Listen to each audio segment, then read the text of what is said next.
নমস্কার, আজ চলে এসেছি একটা গুড়ের পিঠের রেসিপি নিয়ে। এই পিঠে বানানো খুবই সহজ। প্রথমে কিছুটা গুড় নিয়ে সেটাকে ভালোভাবে ফুটিয়ে নিতে হবে। তারপর তার উপর দিয়ে দিতে হবে চালের গুঁড়ো।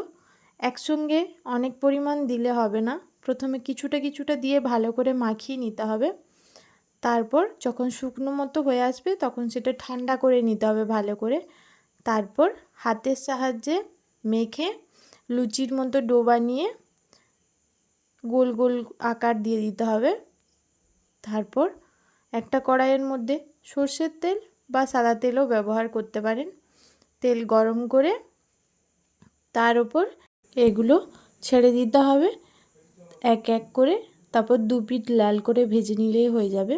এখানে এই দেখুন কি সুন্দর ফুলেছে। এগুলো যদি আরেকটু চালের গুঁড়ো মিশিয়ে শক্ত করে মাখেন তাহলে সেগুলো সব সময়ের জন্য ফুলে থাকবে। এই দেখুন